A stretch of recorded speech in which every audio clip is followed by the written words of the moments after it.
out here, say the hustler's prayer. If the game shakes me or breaks me, I hope it makes me a better man. Take a better stand, put money in my mom's hand. Get my daughter this college plan, so she don't need no man. Stay far from timid, only make moves when your heart's in it. And live the phrase, sky's the limit. Motherfucker.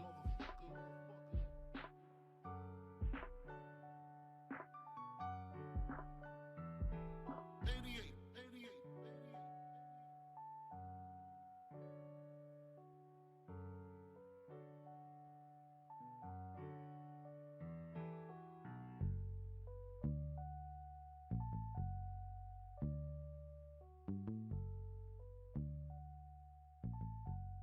And live the phrase, sky's the limit.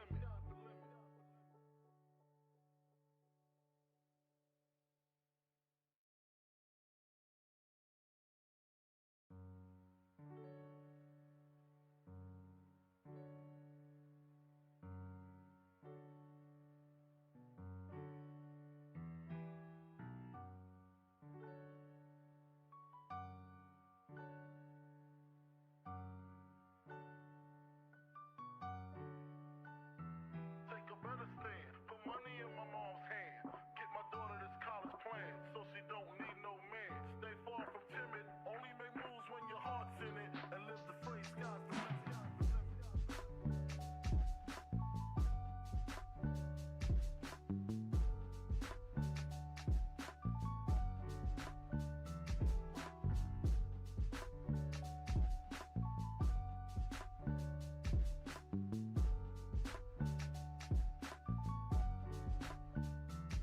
A nigga never been as broke as me. I like that. When I was young, I had 2 pair of leaves. Besides that, the pinstripes and the gray. The one I wore on Mondays and Wednesdays. While niggas flirt, I'm throwing tigers on my shirt and alligators. You wanna see the inside? I see you later. Here come the drama. Oh, that's that nigga with the fake. Wow, why you punch me in my face? Stay in your place, play your position. Here come my intuition. Go in this nigga pocket, rob him while his friends watch it, and hoes clock it. Here comes respect.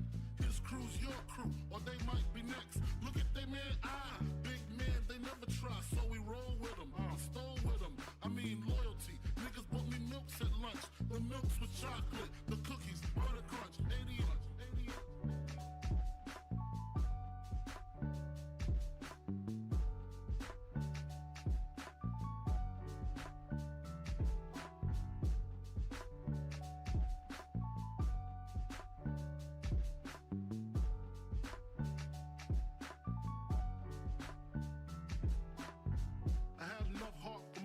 Long as I got stuff for most of them soft. Even when I was wrong, I got my point across. They depicted me the boss.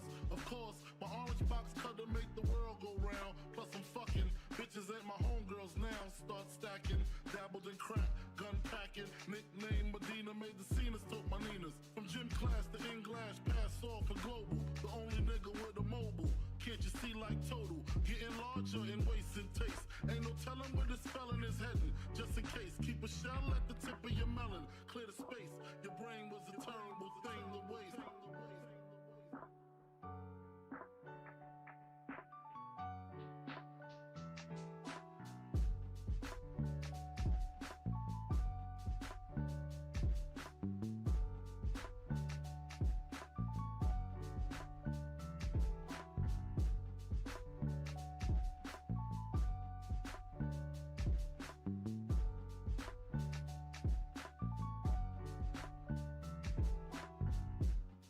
Realizing to master enterprise and I ain't have to be in school by 10. I then began to encounter with my counterparts on how to burn the block apart. Break it down into sections. Drugs by these selections. Some use pipes, others use injections. Syringe sold separately. Frank the deputy, quick to grab my Smith & Wesson like my dick was missing. To protect my position, my corner, my layer. While we out here, say the hustler's prayer. If the game shakes me or breaks me, I hope it makes me a better man. Take a better stand, put money in my mom's hand. Get my daughter this college plan, so she don't need no man. Stay far from timid, only make moves when your heart's in it. And live the phrase, sky's the limit. Motherfucker.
me. I like that. When I was young, I had 2 pair of leaves. Besides that, the pinstripes and the gray.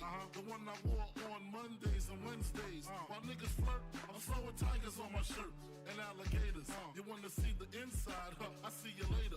Here come the drama. Oh, that's that nigga with the fake. Wow, why you punch me in my face? Stay in your place, play your position. Here come my intuition. Go in this nigga pocket, rob him while his friends watch it, and hoes clock it. Here comes respect. His crew's your crew, or they might be next. Look at they man, big man, they never try, so we roll with them. I stole with them, I mean loyalty. Niggas bought me milks at lunch, the milks with chocolate, the cookies, butter crunch, 80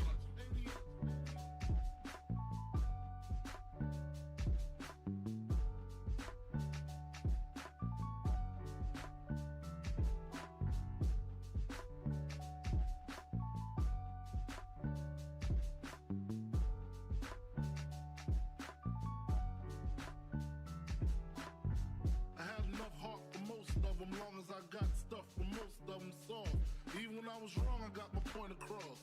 They depicted me the boss. Of course, my orange box cutter make the world go round. Plus I'm fucking bitches ain't my homegirls now. Start stacking, dabbled in crack, gun packing. Nickname Medina, made the scenes, took my Ninas. From gym class to English, pass off for global. The only nigga with a mobile. Can't you see like total? Fucking A. Dude. Man,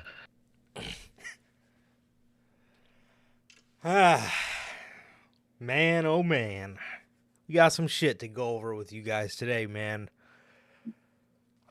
We got everything from people quitting AAA to WWE creative not knowing how to use some people, apparently. Sure. To plans on EO Sky, WWE's international pay-per-view, international premium live event.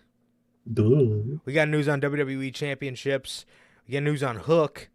We got news on Roman 3 belts. I saw that, dude. Oh my God. We got news on that. We got news on, like I said, the WWE championships and the word on them. And, man, we got news. We're going to start you guys off with what everybody's talking about. I'm wearing the shirt. You see the fucking shirt behind Sir K's head. You see the flag behind my head. We're talking about Chicago Phil. The Pepsi pussy. Bro. Well, first off, how are you guys doing? Durante, Pops, Logan, Bell, how are you guys? Man, how you guys doing, man? The weather over by us is pretty nice today. Yeah, it's 70 today. It's not too bad. Sun's out, but the wind's going, so it's Got the window open, nice little breeze. Yeah. Not a bad day. Yeah, no, not at all. Hey, it hasn't been bad this week. What was it? I think fucking Monday was hot as fuck. Yeah. But the rest of the week was pretty nice. Yeah, well, it was pretty nice over here. So, yeah, Chicago's weather's well, actually, yesterday, for some odd reason, yesterday night was cold as fuck. Dude, that shit was freezing last night. I loved it. Dude, it felt like fall. Yeah, dude, yeah. And last week, too, we got, like, glimpses of, like, that fucking, like, October weather. It's weird. But then we jump right back into, like, days where it's 70 degrees. It makes no fucking sense, man. It just makes no sense. But, yeah. But, yeah. So it's hot over there, huh? Man, I wish we could find... I mean, it's not like it's fucking the middle of June or anything, and we still have yet to have middle of June weather, so... It's sort of shit's crazy. Isn't it hot for you guys about, like 85 or something? I think it's, like, 85 in, like, some parts of the UK are, like, shutting down, because I don't think their houses are, like, built for that heat. Really? Yeah, because it's usually much like chillier or rainier over there, from what I hear. And I hear like if it's above like 85 or 90, it like shuts down.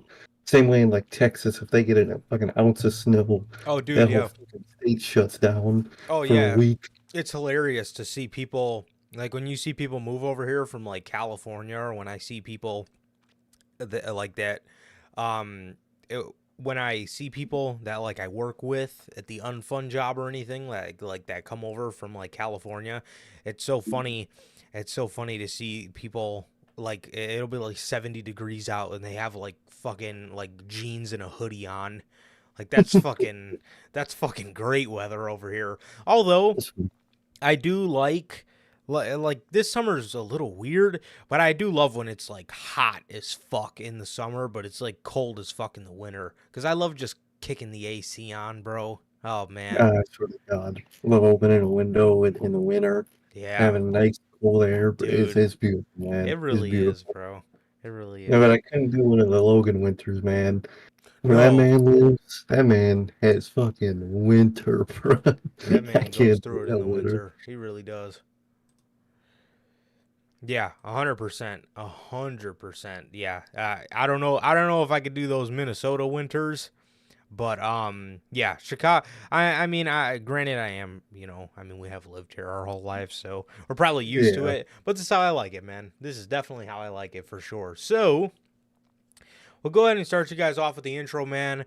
I would talk about the Chicago Phil stuff first, bro, but I feel like this is going to be a minute. So let's just get the intro out of the way right now. So what is going on, guys? We are back with yet again another edition of the Notorious podcast, and this is episode 166 of the Newsman. And if you guys do not know how the show works, every Monday after Monday Night Raw, we are on here with Notorious Unscripted, and every Friday we are on here with the Newsman at 4 p.m. Central. So if you guys did miss this past Monday's edition of Unscripted, is it too early to break up the Judgment Day as we know it? We talked about the possibility of Finn Balor going back babyface. I don't know why a lot of people hate that concept.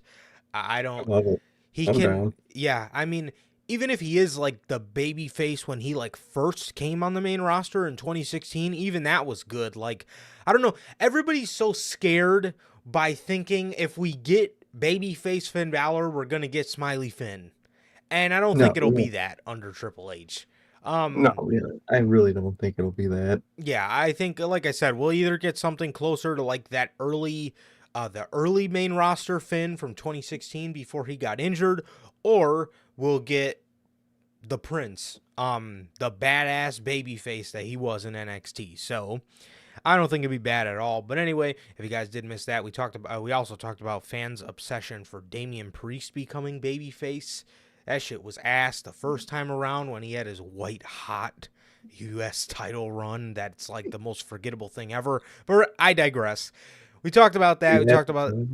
At that time, bro, people ate that shit up and nobody fucking remembers it. It's hilarious. Oh, I swear to God, dude, he had like one good match on Raw one week, and he was white hot from that point on. That shit was hot ass, bro. But anyway. If you guys did miss that, we talked about, like I said, the possibility of the Judgment Day breaking up, or at least as we know it, which, obviously means probably kicking one member out and replacing the kicked out member with another member, but we talked about all that stuff on Monday. And if you guys didn't miss that, that's available for you guys on all platforms. Anchor, Spotify, Google Podcasts, Apple Podcasts. And if you want to see it first, join us right here, like I said, after Monday Night Raw every Monday for Unscripted, man. Also, if you guys haven't got a chance to get your hands on some of the official Notorious Heels podcast merchandise, you guys can now find this live on the merch shop.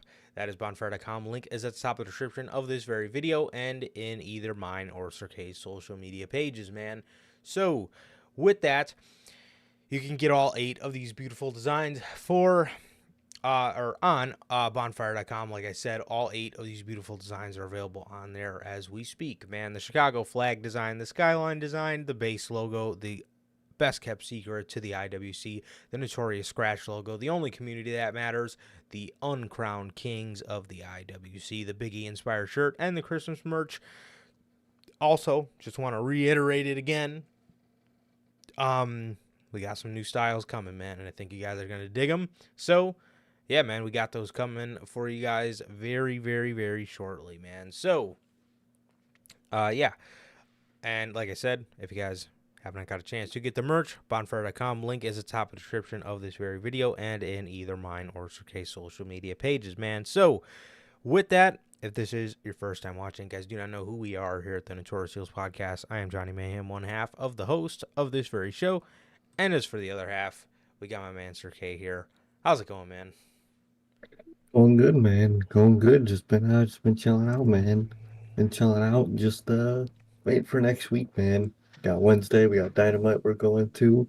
We have to be subjected to the Gun Club versus the Hardy Boys live. So I'm pumped. oh God. We get to see Jeff, bro. Dude. Oh man. It's gonna be great. Oh God. Hopefully we don't end up on the same road as him that night. But I hope not, man. I hope not. Yeah, we gotta book it out of there right after his match, just so we know. Just in case, man. Yeah. Just in case. But and then there's Sunday, man. Can't wait for that too. Good week coming up, man. Good week coming up, and I can't wait. But like Durante always asks, man, how's life? How's the family? Life's good, man. The family's good. What about everybody in chat? Bell, Logan, how's everybody doing? What about you, bro? How you doing? I was doing good until I seen this smart ass comment in the comments section. Let me tell you something, Logan. It's changing soon. You're gonna buy you some fucking Christmas merch June 16th. All right.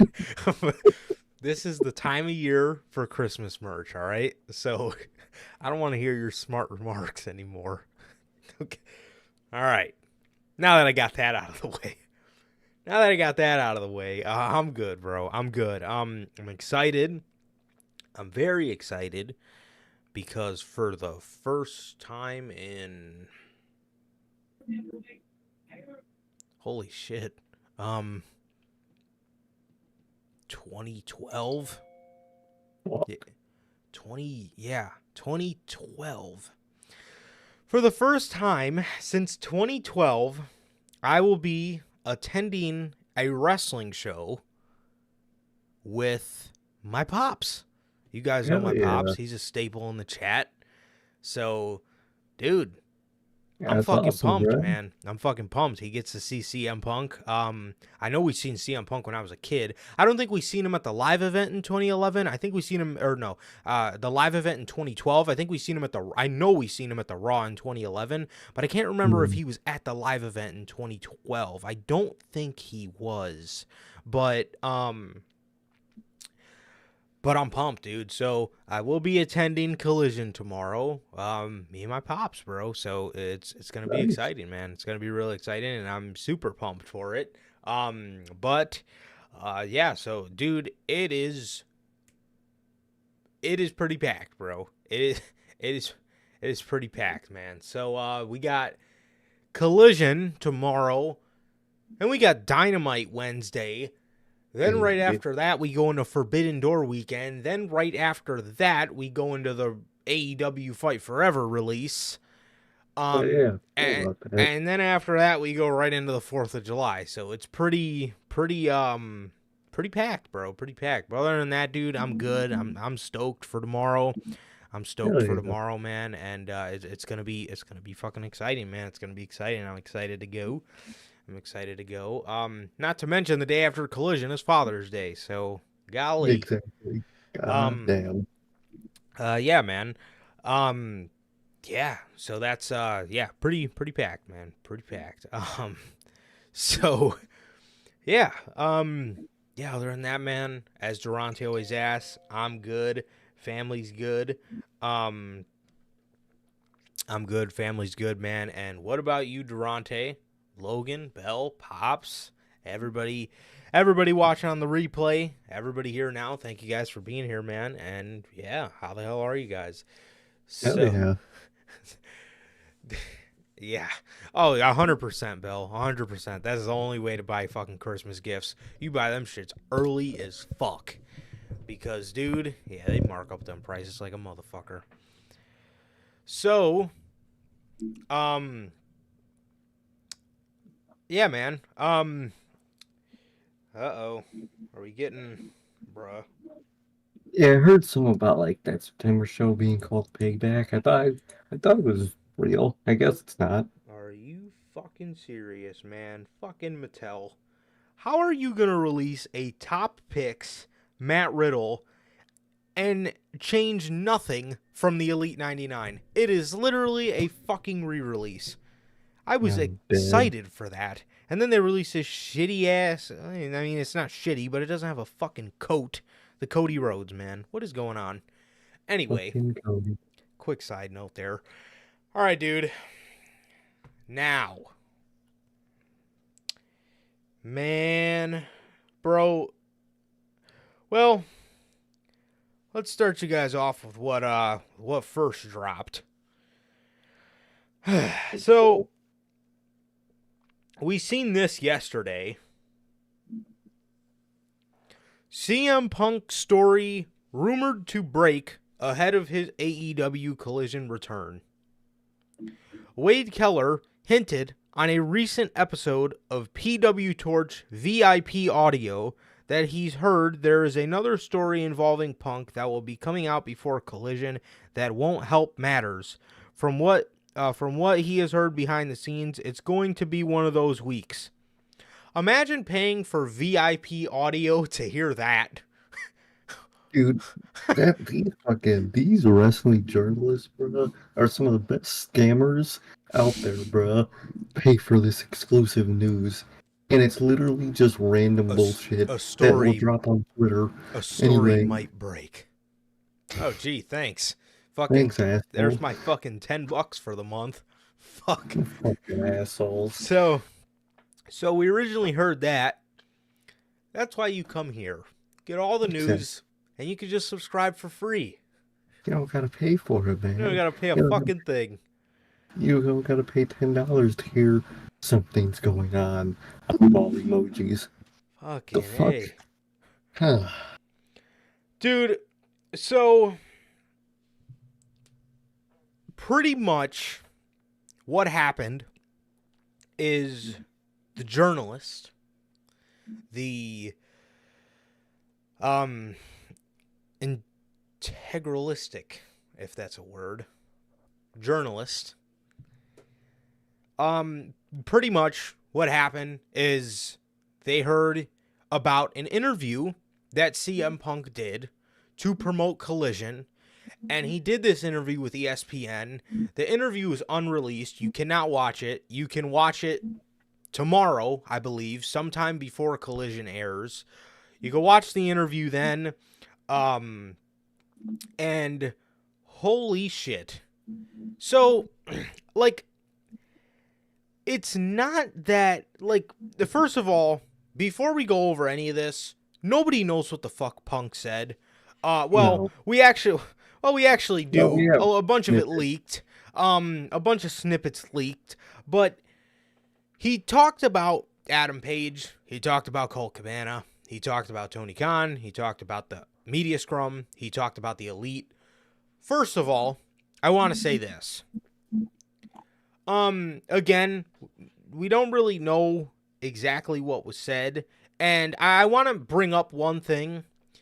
If this is not a fucking work at this point, well, first off, nobody could talk about this shit at all. So the point that the fact that he is mentioning this shit is a good sign, because it could mean that the legal stuff is done.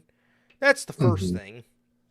That's the first thing. And the second thing is, like I said, this better, and I fucking mean this, better be a fucking work, because the fact that these guys have not all been sat down and this was led to and this stuff was even happened in the first place.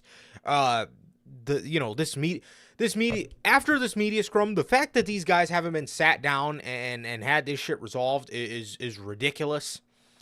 But I'm saying this right now. I mean, this better be a fucking work. And honestly, I don't even, blame Punk for talking about certain things, because I mean, That's kind of who Punk is. That's kind of why we love CM Punk, right? He brings up this shit. Another reason why I hope this is a work is because CM Punk, another reason why we love CM Punk is because he is a master at blurring the lines between fiction and between reality. But if Punk wants to talk about this shit, you know, it's fucking CM Punk. You know, again, that's why we love the guy. It's because he says, he talks about, he's not afraid, he doesn't give a shit, right? That's why we love Chicago Phil. But if this is not a fucking work, again, if this isn't a work, why these guys have not been sat down again before this interview taking place? I mean, another glimmer of hope we have is the fact that this interview was arranged by AEW for CM Punk. So, dude, before we get into this, man, got anything you want to say? Oh, man. I don't know if it's a work, man. I really don't at this point. But if it's not, dude, you should not have brought this fucking guy back. I mean, nothing but fucking trouble. You put him on an interview, and if it's not a work, you're Tony Khan's thinking he's gonna promote the match, talk about Collision, probably FTR or some shit. No.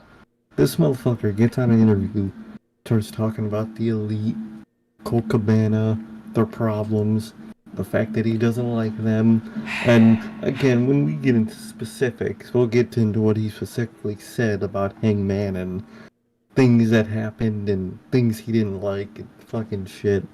But it's just bad, dude. If this shit's legit, you should not have brought this guy back. He is not worth risking anything over. He's not worth building a show after. He's not worth any of this shit if he's a risk like he is acting right now, already being a fucking child. And I already heard that he rejected the Kenta match because he didn't like the sound of it and didn't want to work with him. Huh? Yep, I heard that. That's a rumor that he doesn't want the match with Kenta because he just doesn't want to work with the guy. What the fuck is wrong with Kenta? What? I don't fucking know at this point, dude. Literally shouldn't have brought this guy back after that. If this is what it devolved into, man. Well, who's he want to fucking work with? David Finlay? I mean, what the fuck? I think he wants to work with FTR, and that's about it, I guess. They should go start their own fucking company at this point, man. The Crybaby Company. Fucking Chicago Phil, man. But it's a bad look for him, man. And again, it better be a work because he really doesn't, man. Logan, CM Punk doesn't like the fans. I swear to God, he can't.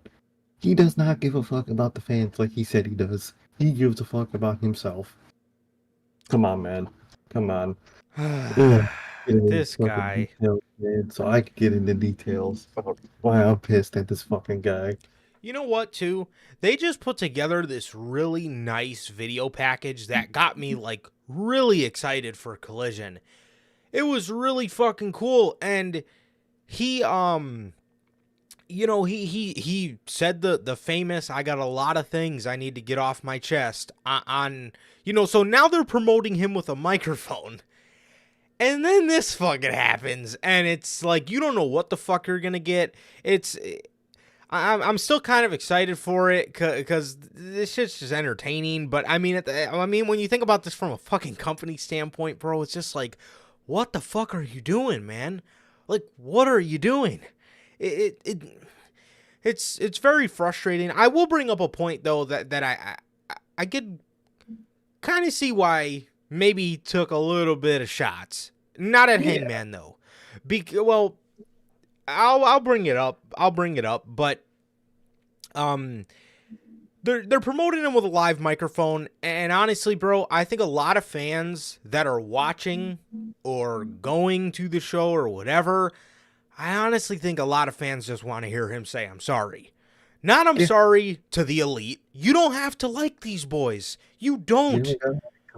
But you need to be sorry to the fucking fans because you turned a lot of people away from AEW television. That was one of the crux of fucking AEW television going in the dumps for the later half of last year. He turned a lot of people away from that product, and I don't think that's fair to us, and I don't think that's fucking fair to Tony Khan. And again, you don't have to like these boys. Do I think having 2 shows to keep these people, to keep anti-punk people away is fucking ridiculous?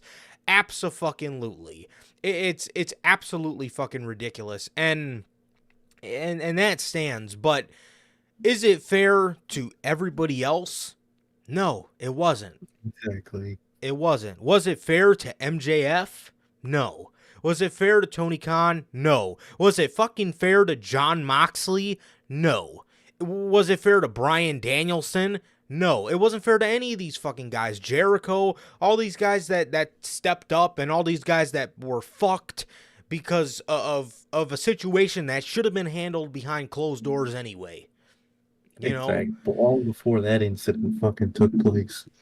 It wasn't fair to any of those guys. Now, was it amazing of them to step up? Absolutely, and it shows their character. But was it fair? No, it wasn't. God. Especially Jon Moxley, because that man had a fucking vacation planned. MJF had a storyline planned for his comeback, and it all got fucking thrown in the dumps. The Elite had to fucking vacate their titles, and go away for 3 months for no reason, just because of ridiculousness. Mm-hmm. So, and again, something that should have been handled, something that should have never made it to a fucking media scrum.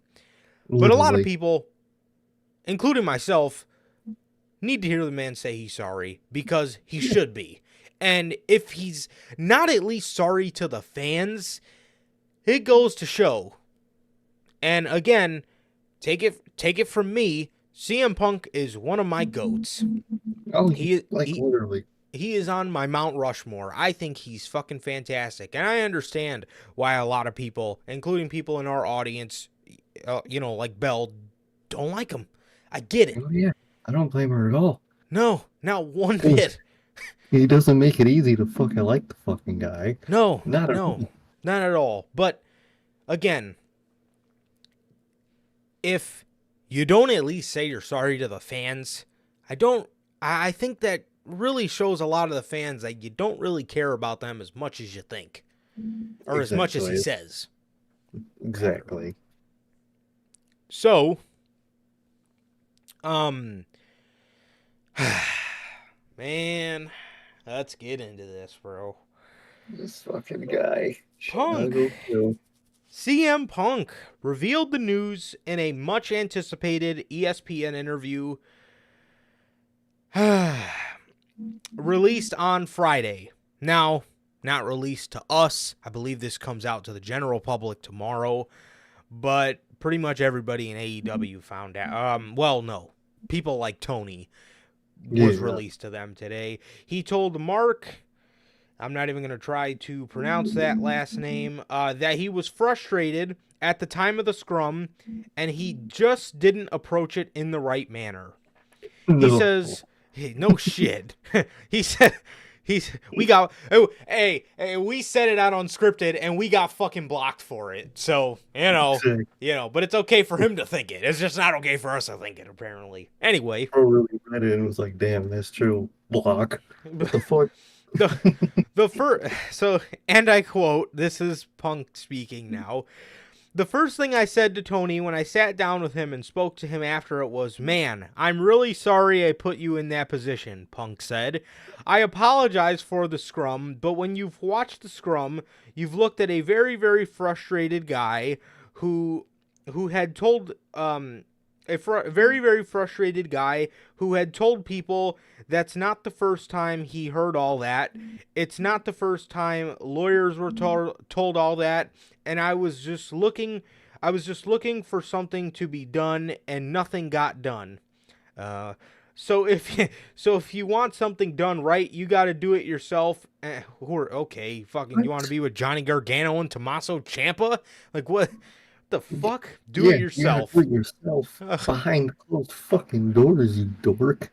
Oh my god. And I just didn't approach it in the right manner. But the tension was high, and I was very, very pissed. I pretty much knew that I just had injured myself again. I was hurt and I was disappointed, and it was easy for me to say I regret that, and I handled it the wrong way 100%. Everything he just said is 100% correct. 100% correct. Except for the part where he said he had to do it himself. So I get, so, I don't mean to make excuses for him, but I get you're disappointed. You know you're hurt. You're pissed. Your fucking lawyers aren't doing anything for you. Still not a fucking excuse to go on a live media scrum and light fucking the AEW world on fire. It's just not, that's not right. You couldn't have waited 30 minutes after you're done on that media scrum. Go to the back and be like, yo, go up to the elite and just say what's been on your mind. Just, yeah, man, I know we don't get along, blah, blah, blah. I just want to settle this shit.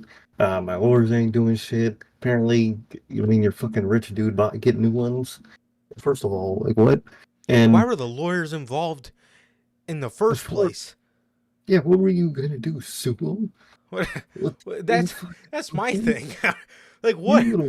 Like, dude, the more that comes out of the guy, the more he's fucking revealed to be a little pussy, man. Especially the stuff later in the fucking interview, man. But, like, I get what he's trying to say, but, like, you don't do it yourself on live, in front of a live camera. You do it after the cameras are live.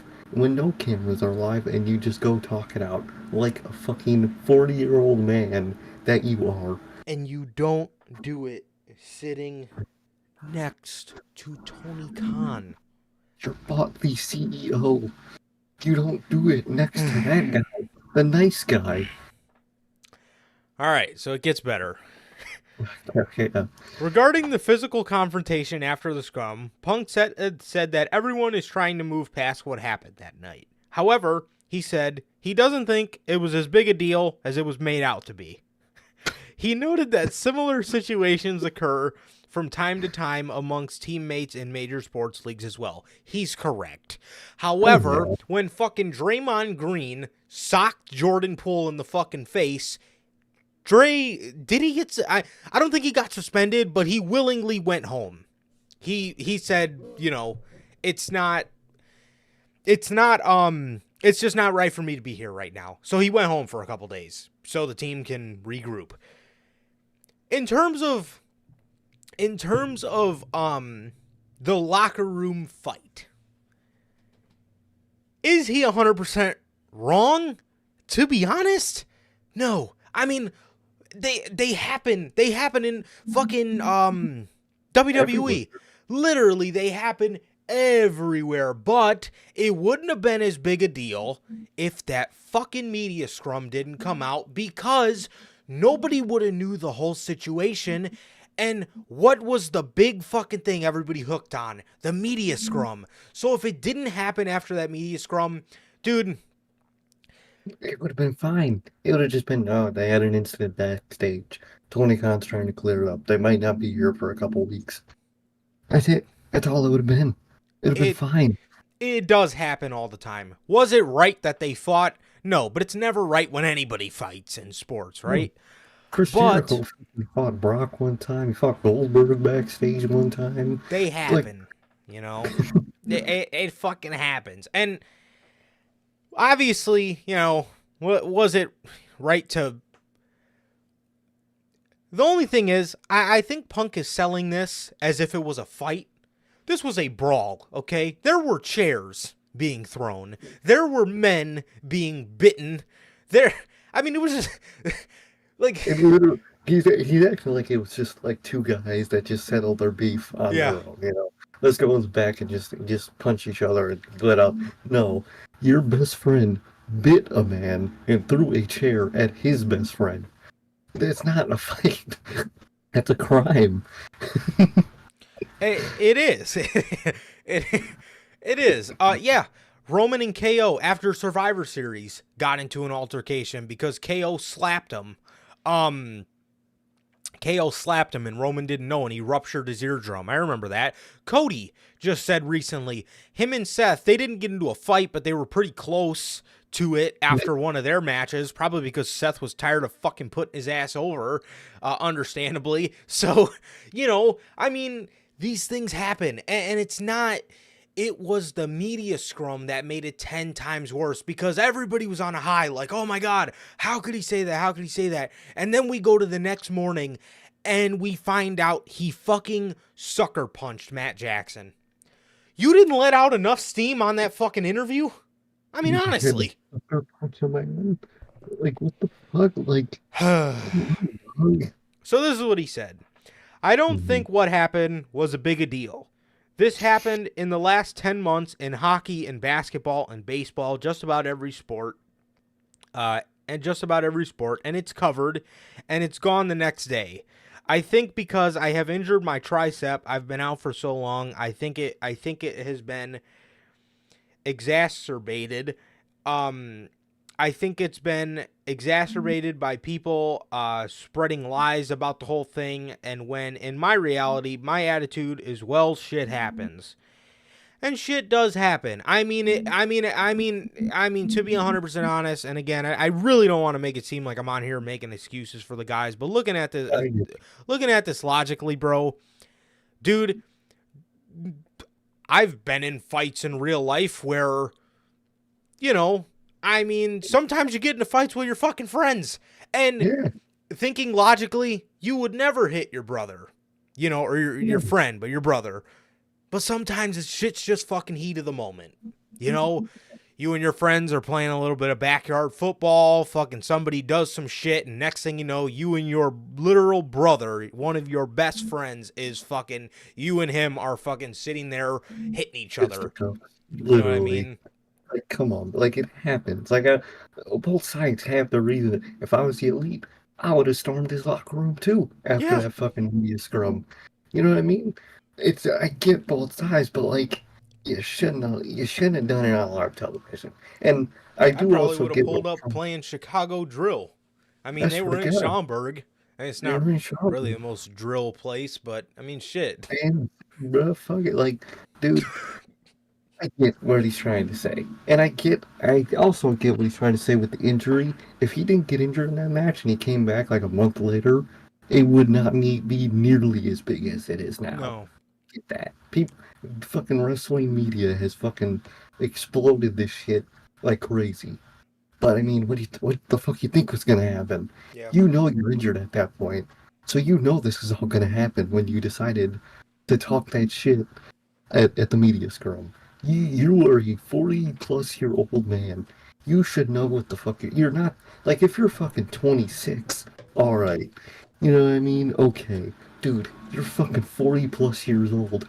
You should fucking know this shit by now. Not to do that. 100%. 100%, man. So, yeah. I mean, 100%, dude. Yeah, I mean... these things happen, but and like you said, man, I think, we just talked about wrestling journalists being scammers.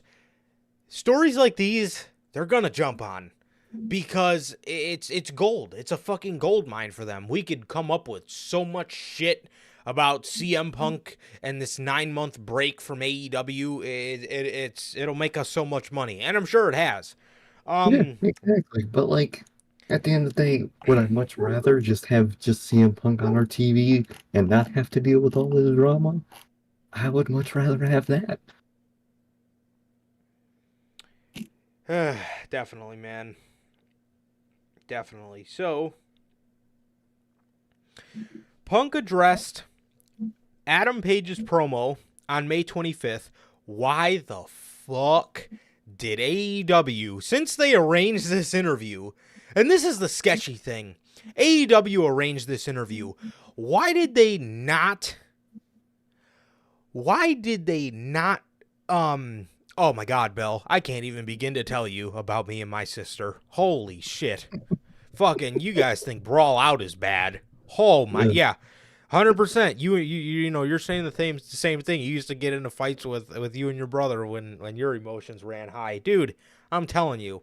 And obviously, nobody would do that under the right mind. But you know, your kids, man, you're mad at each other. And Brawl Out happens. But man, yeah, so I get it, man. I get it. So shout out to my sister. But fucking Brawl Out memories. yeah. Oh man. Ugh. Golly. Punk addressed Hangman Page's promo on May 20. Oh, that's what I was saying. Lost my train of thought. If AEW arranged this interview, why the fuck did they not tell ESPN? Do not ask him about this shit. That's really sketchy, man. Really sketchy. I think at this point, I'm not saying that the whole, beef is a work, because obviously he does not like these fucking people, especially Hangman Page for some reason. Yeah. But I think they are turning around on TV, man. Especially depends on what he says tomorrow night. If he says this shit tomorrow night on live television, they're putting it on TV. It's a work at that point. They turned it into a work. Yeah. But if they don't, it ain't good, bruh. It ain't good. Yeah, that's really rough. That is really rough, if not the case, because, I mean, you cannot. I mean, dude, it was bad enough you brought it up on a media scrum. If this isn't a work, dude, if you bring this shit up on live television, that opens a whole nother fucking can of worms. So, Punk addressed Adam Page's promo on May 25th edition of AEW Dynamite as well. He said that he and Page spoke backstage before the segment about what they would say, but Page strayed from what they agreed on. When Punk questioned him about it after, he says Page told him he said what he did because Punk attempted to get Colt Cabana fired from the company. Bit of an asshole move. This is my first time reading this. If I was Page, I probably would have said that. But I would have. Like that. Well, that's the thing. If I put myself in this position, I'm with the elite, but I would have done damn near all the same things, bro. I really would have. Should he have done that? Probably not. But at the end of the day, you're CM Punk. If I'm doing shit against CM Punk, I'm expecting that I could say whatever I want to this motherfucker on TV, fair. And it's fine because he does that. Like, I get if you're fucking facing the Miz, and you say some crazy shit, he's gonna get pissed. But dude, you're facing a guy who said that a company is going to be better off when a man is dead on live television. But you can't take jabs on TV, bro. The thing is, the only thing here is I would have straight up told him, I'm gonna probably jab you about fucking Colt Cabana. That's just me though. I would give him a pre-up. Yeah, I mean, since they were going over what they were gonna say, the only thing I disagree, I'm not saying Page shouldn't have said what he said in the promo. I'm talking about backstage just being like, yeah, I said that because you're trying to get Colt Cabana fired. If you believe that, that's fine, because there's validity to it. But I would have told him straight up. I don't mean to play armchair quarterback, but I would have. If we're going out there, I would have been like, okay, so you're going to bring up how, this and this, and I don't have this killer instinct and this. I'm going to add some heat to this segment. I'm going to fucking bring up how I think you got Colt Cabana fired. Yeah, exactly. I would have gave him a little warning beforehand. I wouldn't say that fact after the promo, but I would have still done it. You're seeing him come, dude. And that's exactly what I would have brung up. If he had a problem with it, I would have been like, dude, you are the fucking guy who called Triple H and Stephanie and Shane doofuses, and you said that Vince McMahon, that the WWE is going to be better when Vince is dead. That was you who said that. you can't take promo material, dog. Especially when it comes to the stuff in the match that he talks about in this interview. Dude, he is a Pepsi pussy, bro. The hell? You're supposed to be the cool guy that, can take a hit, can take a verbal jab. Apparently, you can't take either from that interview. Like, what? And you know what, too? For Adam Page thinking that, again, whether Punk didn't say anything or not, dude, that falls on Tony Khan. Because if Punk did not tell him to get rid of anybody's job and Tony just did it himself, Tony knows why he was doing that. Tony knows damn well why he didn't want to renew Cabana, is to appease Punk. But if I'm Adam Page, again, you start around that time, you started to see AEW turn into APW. All Punk wrestling. He was on the media scrums with Tony Khan. They were like buddies. I mean, you heard Tony Khan on fucking you heard Punk on the media scrum. I have a business to run here. No, the fuck you don't. The man next to you has a business to run here, but you are talent. You fucking run your goddamn mouth, dude. Like, dude, like that's the negative part for me with CM Punk. To me, all of this is mainly his fault because he can't take the heat that he starts. You are heat himself, and you can't take any. Come on, dog. That's on you. So, like I said, if I'm Adam Page, I probably wouldn't have said that after the fact. I would have just told him before, hey, if you don't like it, too bad. Take the heat, but I'm going to mention this just so you know, be ready. That's the only thing I'll say from Hangman, but other than that, Hangman didn't do a fucking thing wrong in this situation. And that's a little thing, but like I said, Sir K mentioned the shit about promo material with CM Punk. Dude, why are you being sensitive to any kind of promo material? I mean, seriously. Exactly.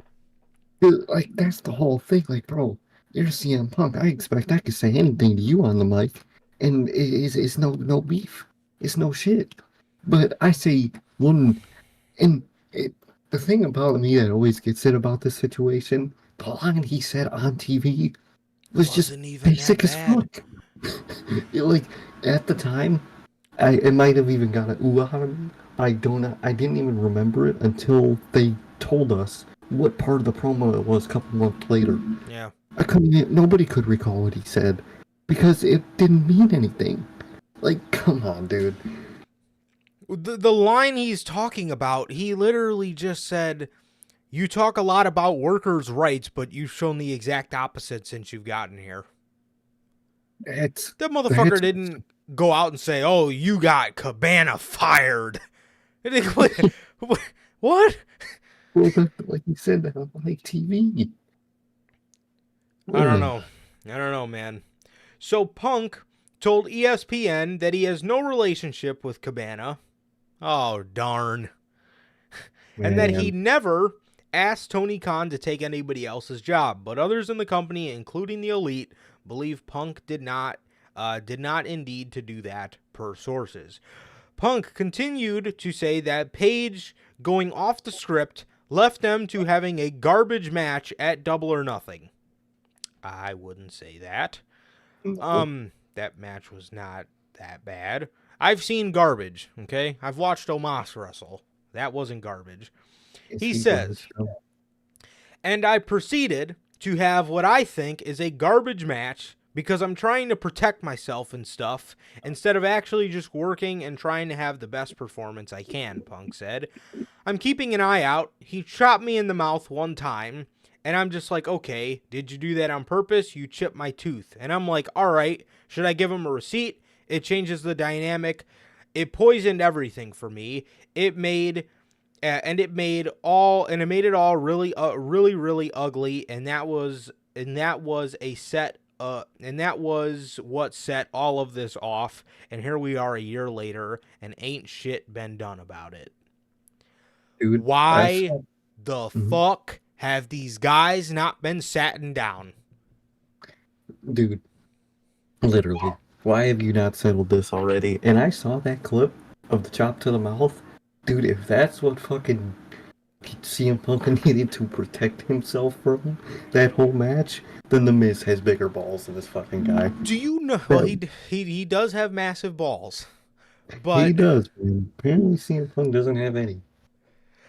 But the thing is, should I give him a receipt? Yes! Give him a fucking receipt then. If it bothered you that bad, fucking chop him back. What the fuck? Give him a fucking receipt. What? Like, right there in that match. Just do it. Yeah, I mean, sure, I didn't know if I should give him a receipt. Yes, the fuck? If you think that was legitimate, give him a fucking receipt back. That's like, what? Dude. It's how business works, dog. Also, what was the other fucking thing he said in here? Let me see. Oh,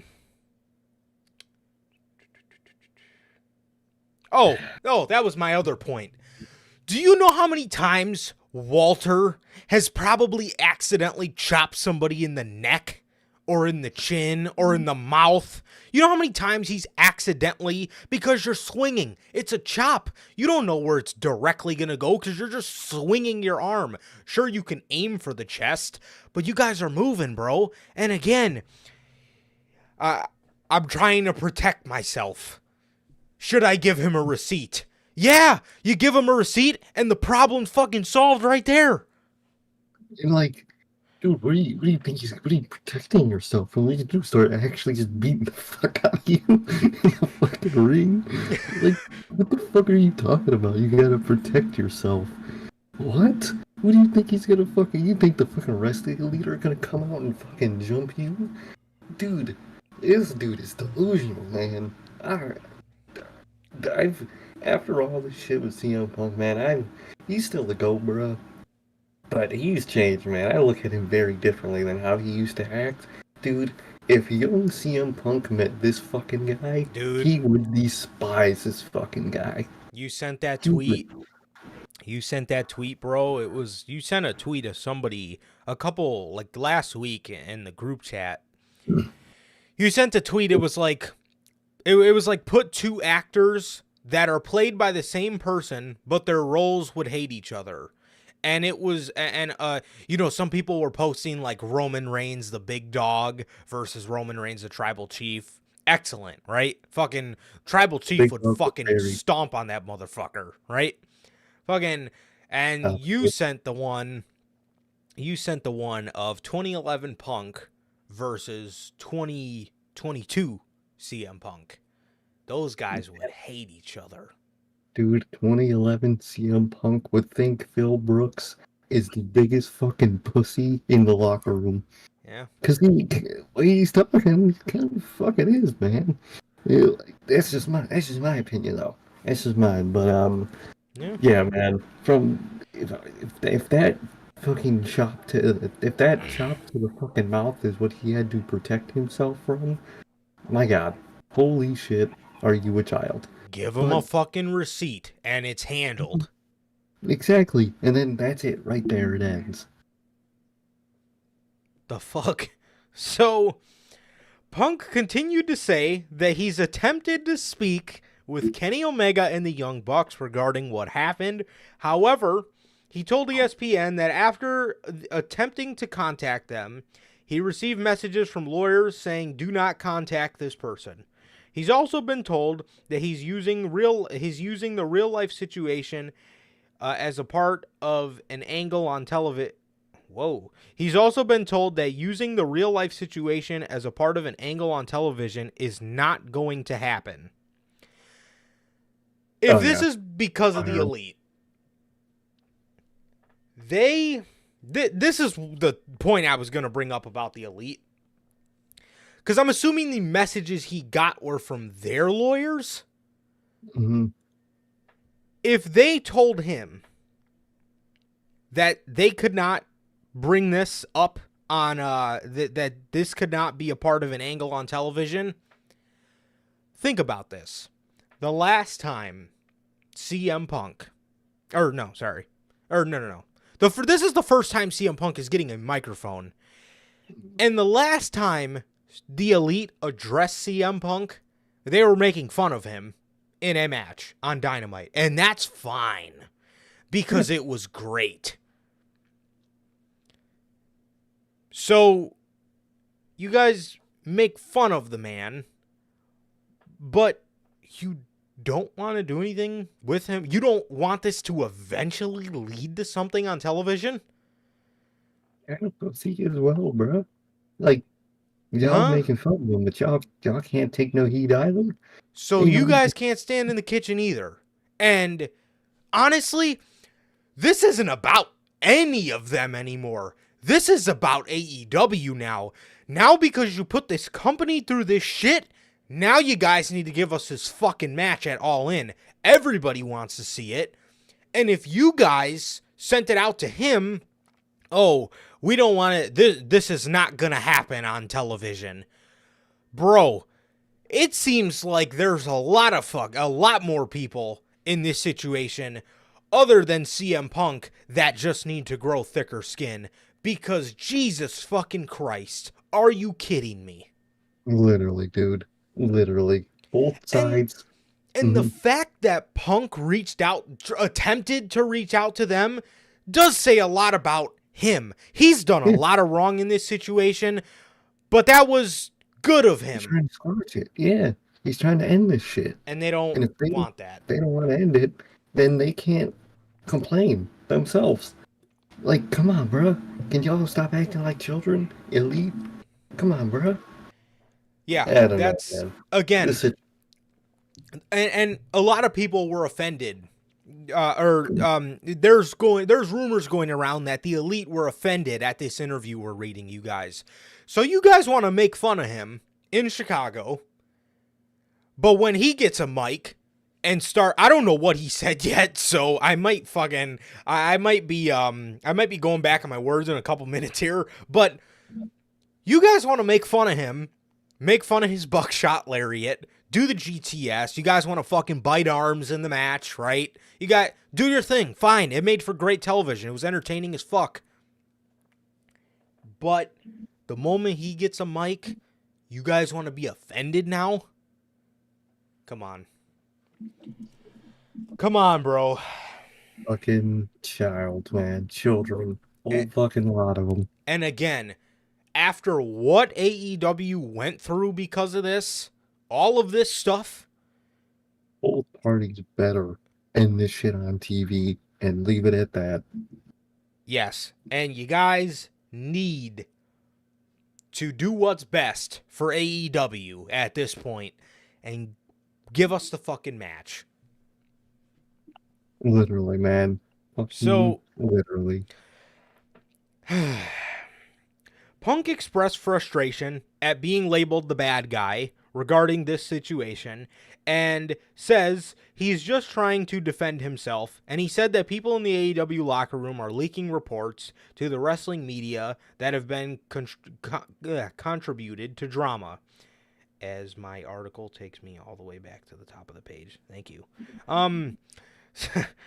So he says, now that we all got to roll around in the fucking mud, damn, that never should have happened, and has never been the course corrected, Punk said. So I understand people want to say, oh man, Punk is a dick. Well, yeah, because I'm defending myself, and I will always defend myself. I'm open to having a full-blown fucking sit-down powwow discussion with everybody about it. But fucking Punk. but it hasn't happened yet, and it's because of my lack of, and it's not because of my lack of trying. Come on, Lee. If you want this shit to end, you gotta fucking do something about it. Why are you guys fucking scared? The only thing I'd be scared about, and this might make everybody in the room bond, hearing fucking Tony Khan yell about the shit. They all might start. Dude, everybody's been through this that has a sibling, but when you're getting yelled at by your fucking parents and you and your sibling are like giving each other that side eye trying not to laugh, All of them might be Bond and might want to go out for fucking coffee afterwards. Literally, dude, hearing Tony Khan fucking yell would be the greatest day of my life. You guys are gonna fucking end this fucking shit.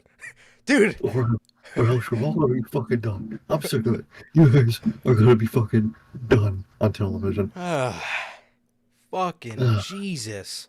I just squash the fucking shit if it actually means something to you. Or don't bring it up at all. That's the path. You squash it, or you never think about it. You can't have both.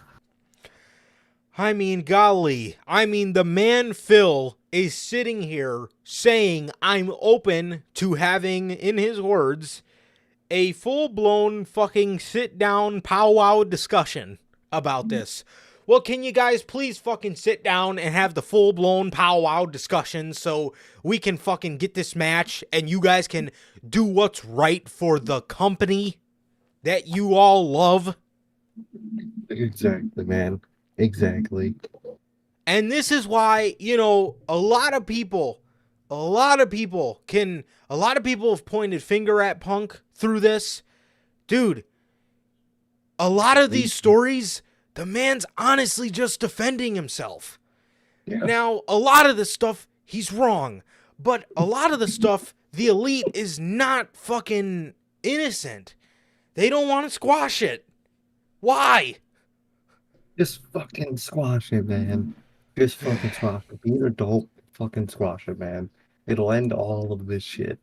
Record Tony Khan yelling, post it on fucking Twitter, and everybody will be happy. Fucking motherfucker, man. Golly. So. Alright. So Punk makes his long-awaited return in the ring on Saturday in the main event of AEW Collision. This event takes place in his hometown of Chicago. The United Center will team with FTR to face Samoa Joe and the BC Gold. He says, I know pro wrestling is absolutely the most bizarre form of entertainment on the earth, but to me, I treat it like a business. I treat it like the television show that it is. Punk said, So y'all haven't seen me since I won the belt. I'm coming back. Tune in to find out exactly what I have to say. I'm picking up right where I left off. And I hope he does, because his shit on AEW television was gold. That shit was heat, bro. So that's the interview. 1 hour later, here we are. I told you. We would have been doing the fucking intro an hour into the show. Exactly. So glad we got that out of the way, and glad we got these fucking children out of our way. Golly, that might have been one of the most greatest dissections we've ever done. Fucking Phil. Amazing. Fucking Pepsi. Yeah, I need to come up with more nicknames. Chicago Phil, man. Medical Bill Phil. Fucking Phil. Phil Brooks. God damn it. Dude. And again, you know, Phil Mendez. I heard the rumors, like I said, and I'm going to say this afterwards now because he didn't go on to say hardly anything about the Elite other than that they don't want to squash the beef. If you are offended at that, you need to get thicker skin, and so does Phil. Because what Hangman said was not that bad. And all of this over Colt Cabana. Who gives a fuck? I was going to say, who gives a fuck? It's fucking Colt Cabana. I mean, come on, man. Dude sucked anyway. He is not that good. Fuck him. Fuck Scott Coleman at that point. Yeah. Ditch him. Oh well. Bye. Who cares, man? Who cares? He's literally there because he's homies with someone with the owner of Pro Wrestling Tees. That's about it. Literally. He helped because I think he helped, he put money into it when it just started. So he's like a shareholder or something. That's the only reason he's still around today. Who cares? Who gives a fuck? Fucking Lee. All this, and again, like I said, if that is if that's the problem, you know, what the Elite got offended by, that ain't shit. He's literal. He gave you again the invitation. I'm open to having a discussion about this. Literally, man. Just squash it. AEW Collision. More on AEW Collision. The commentary team, man. Tony Khan took to Twitter to announce hashtag AEW Collision debuts tomorrow night on TNT at 8 Eastern, 7 Central at the United Center in Chicago. We're going to have a great announce team on Saturday night with your new weekly commentary team of Kevin Kelly, Nigel McGuinness, and Jim Ross. However, if JR is retiring in August, I doubt we see much of him, and I know just the third man. Okay, switch it up, man. Kevin Kelly, Nigel McGuinness, and Mauro fucking Ranallo. Collision will become the better show if they got Mauro, man. It will. No question. Because what they got going on Dynamite's not bad. Shivani, Taz, and Excalibur. It ain't horrible. Yeah, I mean, pretty yeah, boring most of the time, but it ain't bad. It's a little boring, but yeah, I mean, it's not a bad commentary team. But I mean, dude, you add Mauro Ranallo to that dynamic, dude. Be perfect, man. It'll be perfect, man. So I think it's gonna be good in the end. Yeah. He does say joined by the expert analysis of JR. He was. So I don't know if it's like, I don't know if he put, you know, the weekly commentary team of Kevin Kelly and Nigel McGuinness joined by JR. So I don't know if JR will be on like a limited schedule. Yeah, I think he will be. I'm guessing he will be. Yeah, because, we all know how that went on Dynamite. Holy shit. That was rough. Yeah. Speaking of AEW, dude, we just talked about this guy when we were talking about Tony Khan getting a writing team. Literally. Couple weeks ago. Jimmy Jacobs has joined the Backstage AEW team. Dude, Jimmy Jacobs produced the Festival of Friendship. He produced the Festival of Friendship. Banger. That was greatly shot. Jimmy Jacobs is fantastic, and he's now back with Chris Jericho. You know, Chris Jericho, very familiar with him, very familiar with his work. And I'm sure a lot of people in AEW are either familiar with his producer work or they know him from his days as an active performer. I seen he took pictures with the Elite. They reunited, so that was cool to see. And he got fired for previously taking pictures with them when they invaded Raw. Oh my God. That is what they fired him for. Yeah, they fired him because when the Elite invaded Raw, he fucking was taking pictures of them because, you know, that's their boy. I'm surprised it took him this long to get hired, man. Maybe he's trying to break from the business. No, he was wrestling for a little bit. He went on like a last tour, I think. Yeah, he did. That's awesome, though. Yeah. I'm glad he got hired. He's gonna do great things in this fucking company, man. And I can't wait to see what he does, because I think it's going to be a really, really good choice. I think so. Tony Khan has made.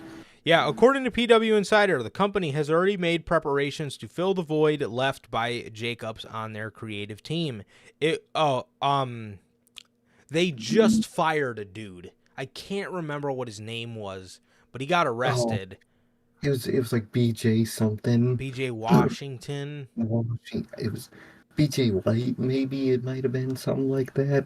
But didn't he he did some fucked up shit. I remember seeing things. I think he did something racist or something. Okay. But he got arrested, and then they fired him.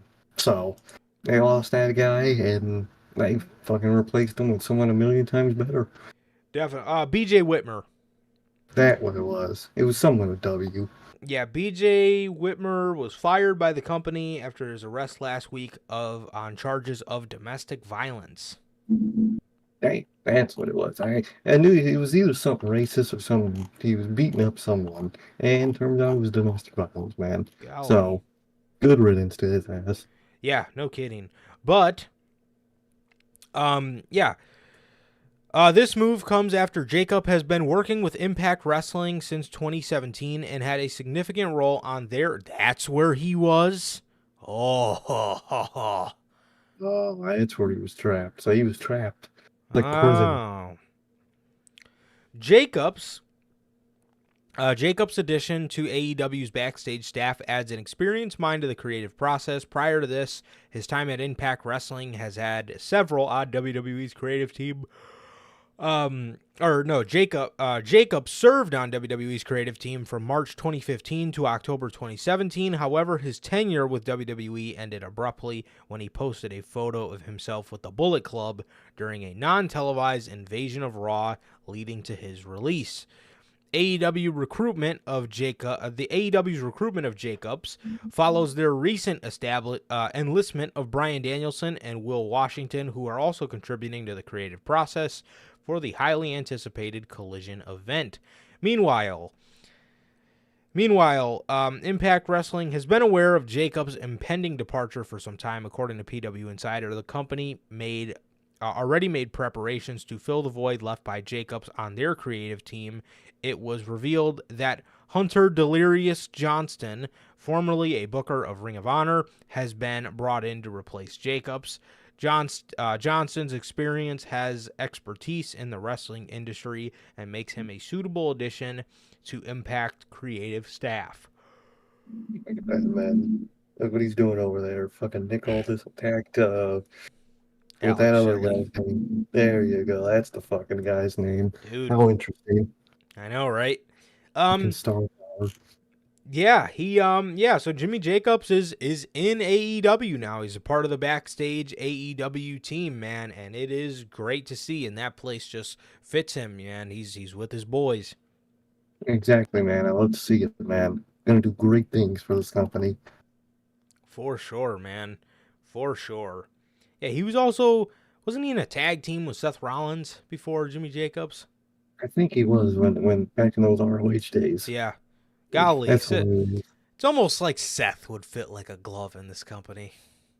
Dude, that's genuinely my dream person in AEW, man. If I could draft anybody from one company to another, I want Tyler Black in AEW. Not because some beef with them.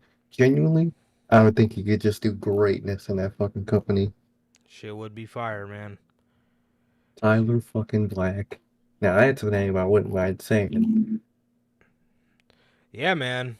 Definitely. So, got some more news on Tony Khan, man. All right. Tony Khan recently talked about his brand split.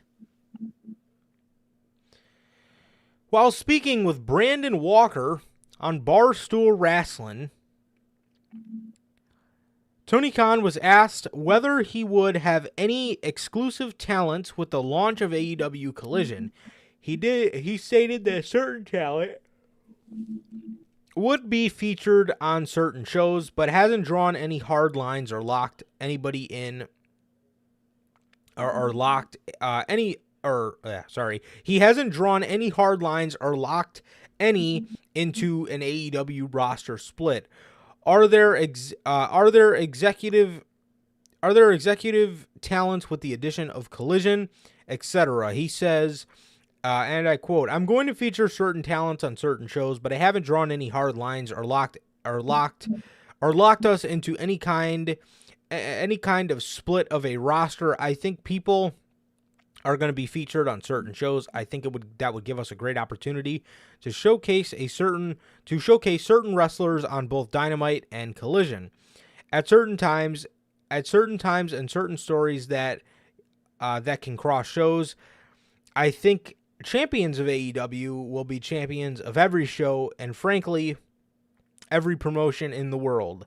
We're not shy about AEW wrestlers going out and taking on the top stars and the top competition from other companies, Khan said. Khan continued by noting that having 3 hours of television wasn't enough time to fully utilize the roster, but the addition of AEW Collision is an opportunity to showcase the company's wrestlers on more of showcase the company's wrestlers more frequently than before. He says the roster we have is so strong. I believe we have so many great wrestlers. It's impossible to showcase them all in 3 hours of television. Now it's a much better opportunity with 5 hours of television. Across 5 hours of television, we can really utilize the roster and frequently utilize our great wrestlers more than they've ever been used before. So I'm very excited, Khan said. That's the update on the brand split, man. It looks like Tony Khan is not fully committing, so he's going to have all champions float. Yeah, I think it's going to be one of those unofficial type brand splits. It's basically just Friends of CM Punk on Collision, Friends of the Elite on Dynamite. Yep. That's really what it's mainly going to fucking be, man. Punk and Friends on Saturday, anti-Punks on Wednesday. Although at least for the Elite, man, I did see the Young Bucks posted on their bio to watch Dynamite on Wednesdays and watch Collision on Saturdays. So at least they're promoting the show. Yeah, for sure. This is, I mean, other than Punk, though, this is just a great opportunity for people for like Andrade to just start shining, you know? Yeah, people like him, man. People like Miro, those guys. Jay White, man. I mean, this is why I wanted a hard brand split, because you can really distinguish and establish people as like Jay White. Like, I feel like putting him on Collision, if he's over there with like Punk and guys like that, like Samoa Joe, you can really establish him as a main event star over there. And then by the time he comes around to like Kenny Omega again, you know, I mean, both of those guys could be like established main eventers at that point, or people like that, you know? Exactly. Oh my God, I completely fucking forgot about Scorpio Sky. Scorpio Sky's great in the ring, but I'm just not too big on him. He's just bland as fuck to me, man. Yeah, he's kind of a charisma vacuum, man, so he's all right, but he's nothing special to me. Yeah. Me too, man. Me too. He's a great wrestler, but... you know, everyone in AEW is a great wrestler.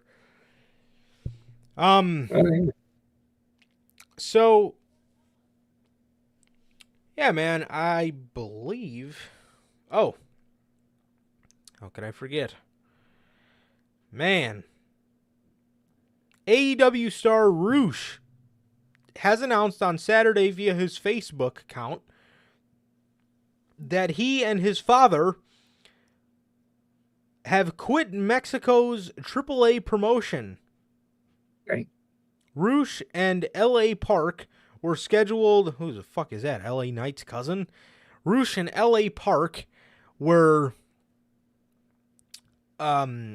scheduled to take on Sam Adonis and Psycho Clown at July's Triple Mania in Tijuana. This is the second time he has left the promotion, and he is now totally independent, at least in Mexico, as he is still under contract with AEW. Bandito has also announced that he quit AAA as well. So that's two of them that want to probably just want to wrestle on Forbidden Door. Exactly, man. From AAA's beef with not only I was gonna say Forbidden Door, okay, New Japan. Apparently, they have beef with like a bunch of indie companies, like damn near all of them. Oh wow! So it looks like if you're AAA, you're the only other one you're allowed to seem to be in is fucking AEW. If it's not AEW, I guess you're not allowed anywhere. But good for them, man. Taking a stand, doing what they want to do, and going anywhere they want to go. Respect, man. I respect the hell out of that. Yeah, no question. Probably won't even book them on this pay-per-view after Yeah, they did all that. yeah, probably Knowing not. that. Probably not, man. Yeah, maybe we could just see, Bandito and the best friends against the Bullet Club or something that sounds interesting to TK.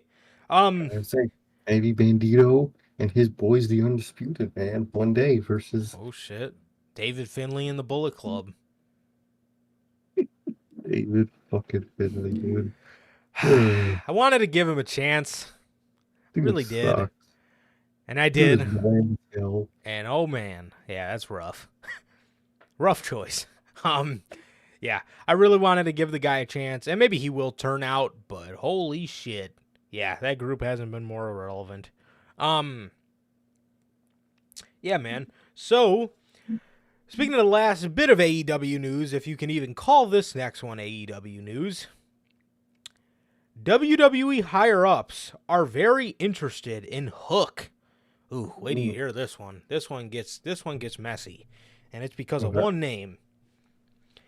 BWE tweeted out behind their private Twitter account that to say Triple H and Shawn Michaels are both interested in Hook.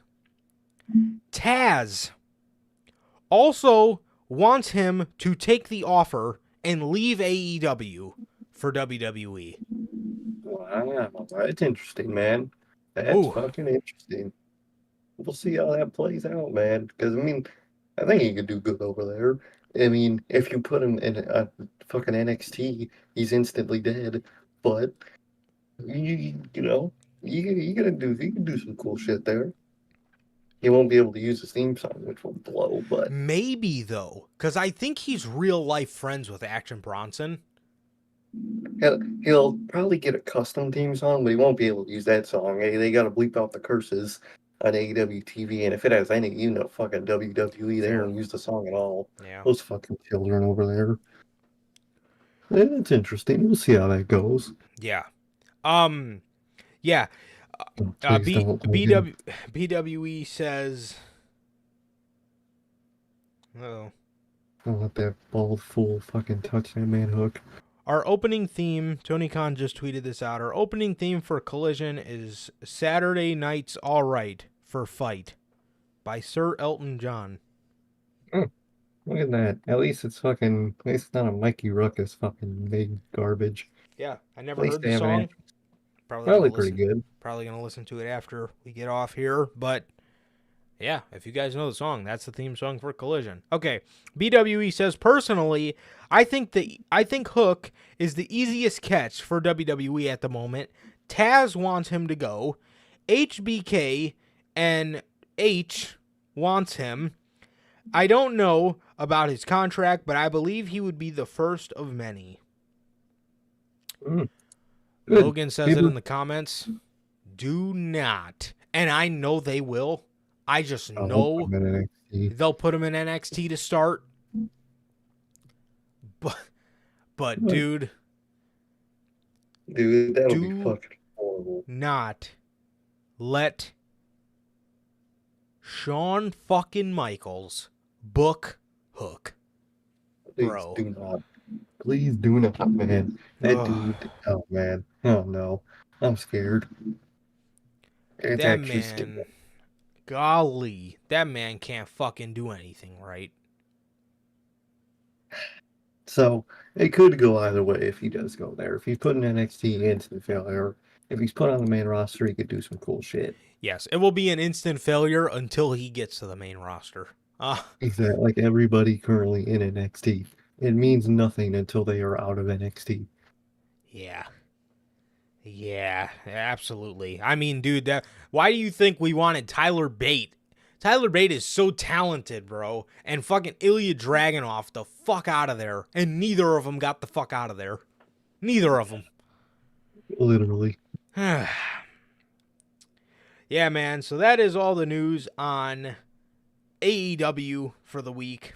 That is all the news on AEW, man. And yeah, that's everything, man. That is everything for AEW. Now, jumping over to WWE news. Jumping over to the WWE news, man. Let's talk about some. Let's talk about. Let's see.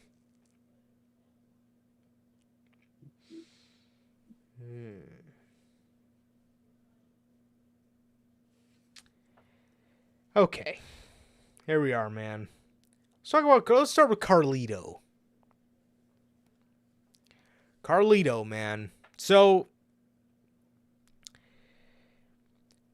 Carlito, while speaking with the Wrestling Observer, newsletter, Dave Meltzer noted that Carlito recently canceled an independent booking, telling the promoter that he has signed with the WWE. Yeah, man. Good for him, man. Good for him. It's about fucking time. Dude, you brought this man back in like the beginning of the 2021, like closer to the Thunderdome era. You brought him back, and then he just never came back. He just never fucking came back. But I don't know what that was about. I don't know what that was about at all. Yeah, Carlito was mad talented, and I still think he has a lot. I still think he has a lot left to give. I really do. I think he has a lot left to give, and he could clearly still wrestle, so that's not a problem. But yeah, I don't know what the problem is, man. Exactly, man. So good for him, man. I hope they do right with him, man. Definitely, bro. Definitely. Yeah, for sure. I'm really curious to see how they're gonna use him. Really curious to see what kind of role they're gonna use him in, man. Probably an angle with Dom I could see. To start off. Yeah, I could see that. I could for sure see that. Yeah, definitely. Definitely, man. So, moving on.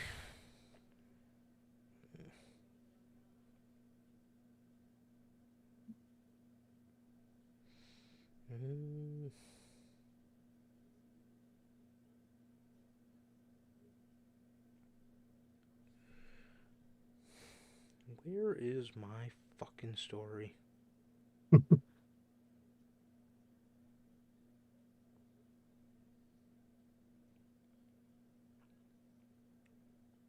Well, thankfully, I believe I remember word for word. Yeah. So, because of the success that was Puerto Rico, WWE got excited about that, and they are actually planning on doing more international Monday Night Raw shows. Look at that. Good.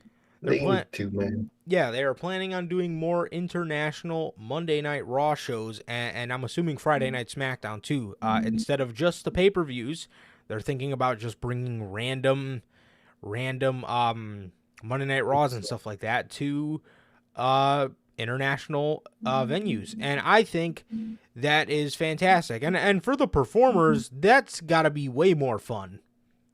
Oh, dude, it's got to be a fucking million times more fun. So, for the crowd, thank God, because fucking buttfuck America is not it. Yeah, 100%. 100%, man. And also, WWE is planning a premium live event on September 2nd, and it's not the one in India. Damn. They are planning another premium live event, and it's not going to be the one in India, so they're going to find something, like I said, that's not in India. They're going to find somewhere else to go that they're actually going to film a pay-per-view the same weekend as All Out. Again. Mm-hmm. So, it's hilarious. It will never not be hilarious that WWE really started running AEW weekends, even though AEW let WWE have their weekends. Kind of annoying. I understand. People always joke at. I see. Tony Khan was pissed at that. I'd be kind of pissed too. I didn't run your fucking weekends. Why you gonna run mine? Yeah. I mean, for us, though, especially with WWE being good now, dude, those pay-per-views hit. So that, Exactly. I mean, the last time they ran the same weekend, it was fucking Night of Champions and Double or Nothing, and Night of Champions had the better fucking show. So, Let's see how golly. it goes this time, man. Yeah, we'll see if AEW can stand up to home plate this time and actually fucking swing for the goddamn fences. But AEW or for us it's great, man. I love those weekends, bro. Those weekends are just a blast. Definitely. So yeah, man.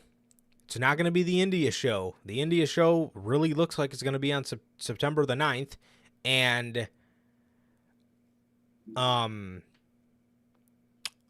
what is it? They're going to do a different one on September 2nd. But yeah. Clash at the Castle and All Out last year, dude, that was one of the most complete weekends. Yeah. Dude, banger show next to another fucking banger show, man. It was great. It was fucking great. So yeah, man. With that, oh my God, Bill, how could you say that? How could you speak about my fellow Americans that way? I know. Dude, these American crowds, bro, they suck lately. They fucking suck. They take things for granted. Like the most I've seen, like the most hyped I've seen, like a string. The most like hyped I've seen, like American audience in back to back shows is like when we were first coming off the pandemic, and that's because nobody got a lick of it for a year and a half. So. Mm-hmm. You know, you took these people away for a year and a half, and when they come back, they appreciate it again. So what I'm suggesting, do these international events more often, give a little bit more to your international audience, and give a little less to the American audience, and only come to the big cities. I don't want to see you in fucking Lowell, Massachusetts for Monday Night Raw. I don't want to see you in fucking Corpus Christi, Texas. I don't want to see you in fucking Wilkes-Barre, Pennsylvania. I don't want to fucking see you there. I want to see you in New York, Chicago, Florida, California, Minneapolis, Las Vegas. I want to see you in the bigger markets, man. Don't be going to these fucking rinky-dink-ass fucking places, man. Exactly. Yeah. All right, man. Disney, yes. Why are we bringing up Disney? Well, regarding the TV rights negotiations, there is a big-time request from WWE in a Disney partnership.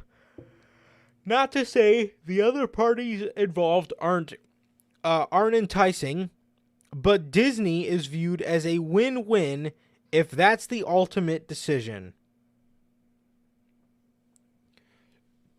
Disney, man, they're interested in WWE broadcasting rights. I will tell you this. I would rather watch Disney ads than fucking Peacock ads. I will say that. Exactly, man.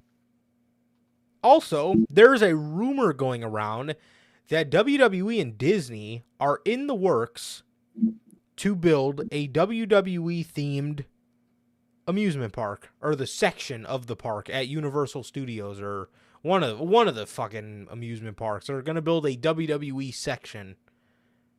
That could be interesting. That'll be the most 50-50 thing ever. It's either going to be fucking awesome or the most corporate garbage that WWE has ever produced. You'll see fucking Hulk Hogan exhibits.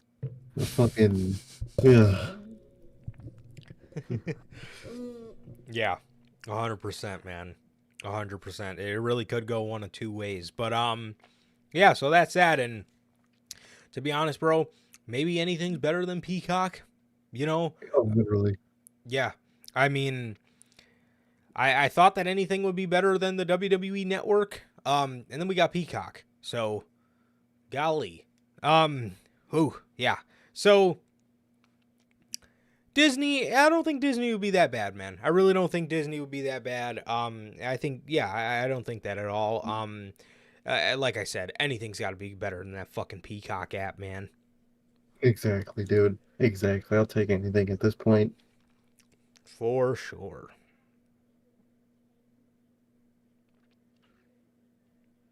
For sure, man. And also, it is being reported. No, it's not being reported. This one's a rumor. This one is a rumor. There is a rumor going around that WWE is planning on having at least 2 NXT title matches at SummerSlam. Thankfully, the only people that are NXT champions, at least NXT champions that I feel okay enough. Who the fuck is the North American champ? Oh my god, it's still Wesley. Forgot about him. Yeah, get that fucking title on Tony D'Angelo already, for Christ's sake. The only 2 people I feel they would put on the show is Carmelo Hayes and Tiffany Stratton. And those wouldn't be that bad. However, be prepared to have some pretty fucking dead reactions. And if that's the case, I don't even know if I want them out there. Exactly. Like, it'll get people used to them, but the crowd will be dead anyway. Like, right now, they're going to send Seth to NXT to do that one match with Braun. Why aren't you sending Braun Breaker up to do this match? Yes. To get the main roster audience acquainted with the fucking guy. Yeah, they already know who Seth is. Like, I don't get it, man. But it's one of those things. It's either going to be pretty cool or just kind of be there. What the hell, man? Yeah, it makes no sense, man. Yeah, man. Free Tony D. Who ratted? I think it was Stacks. Or no, Stacks is the guy with him. What was the guy? 2 Dimes. I think it was 2 Dimes, man. I think he ratted before they dropped him. Yeah, I think so. I cannot believe that's how they wrote that man off television. But I digress. Yeah, Disney. Yeah. Oh, golly. Wrong story. Yeah, I don't. That's the only thing. That's a little weary about this whole situation is, you know, I'm a little scared they will go out there to absolutely no reaction. But I mean, if they kill it, you know, it'll get a lot of people used to them. It will get a lot of people used to him, man. And I think, it could be, you know, Carmelo Hayes and Tiffany Stratton, I wouldn't mind those 2 matches happening, matches with those 2 in it. And then you can put Carmelo Hayes versus somebody like Tyler Bate or Ilya Dragunov, and then they can lose and get called the fuck up for crying out loud. Exactly, man. That's the type of shit I want to see. Seriously, man. Seriously. All right, man.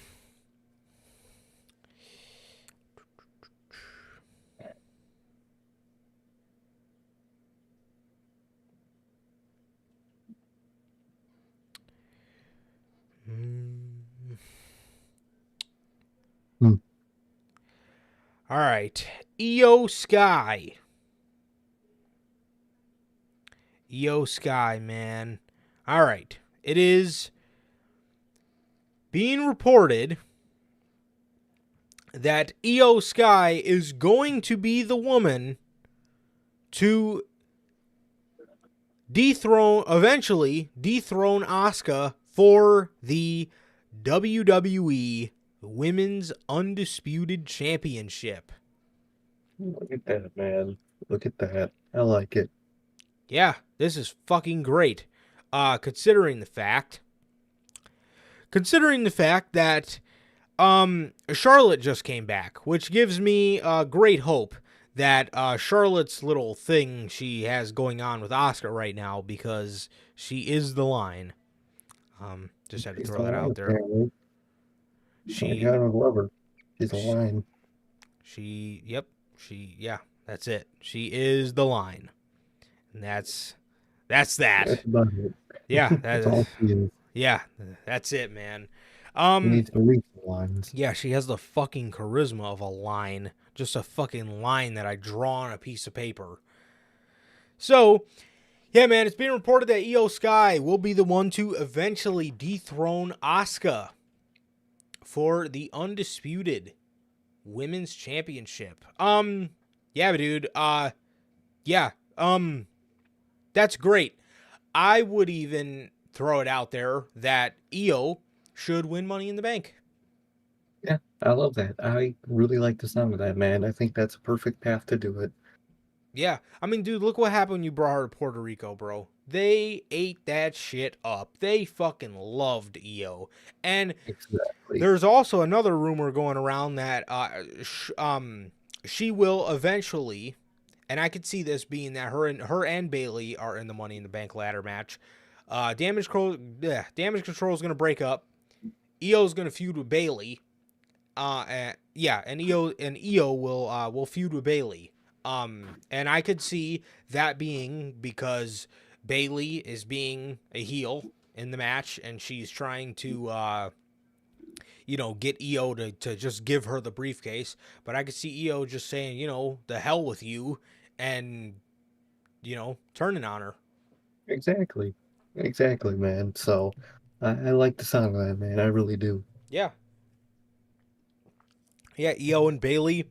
You could eventually, get Io done with Bayley, have her cash in on Asuka, and dude,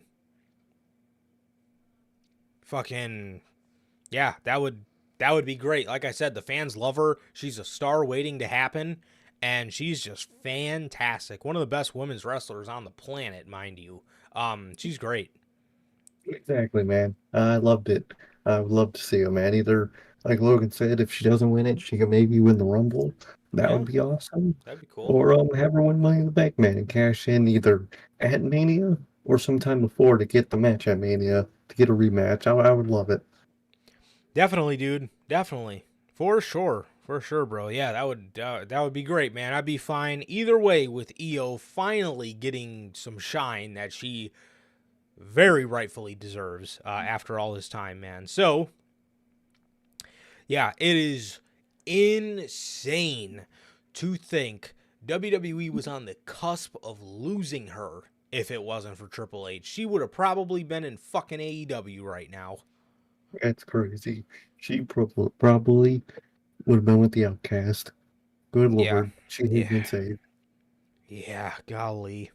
Yeah, man. So that is that, and Roman Reigns. Let's jump over to the Tribal Chief for a second here. Oh man, WWE management want Roman Reigns. WWE management want Roman Reigns to look like the most dominant champion in history.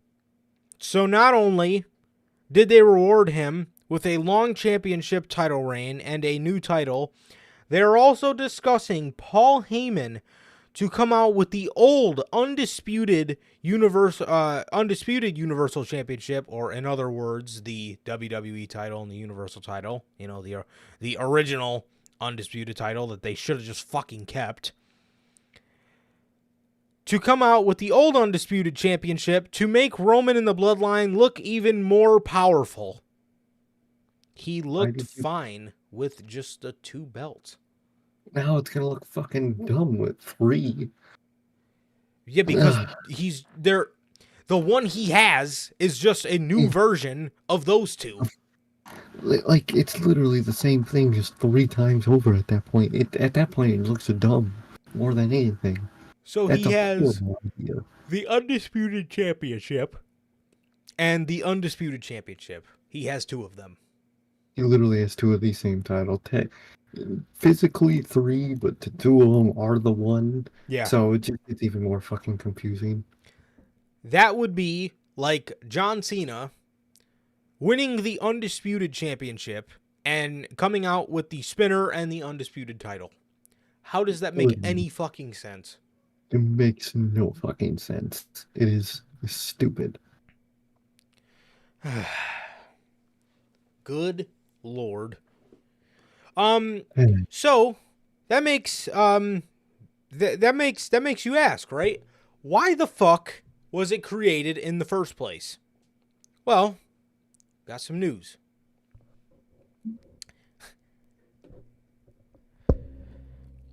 It is being reported by Sports Illustrated that the reason for the new belts in WWE recently was because Triple H wanted to freshen things up in the company.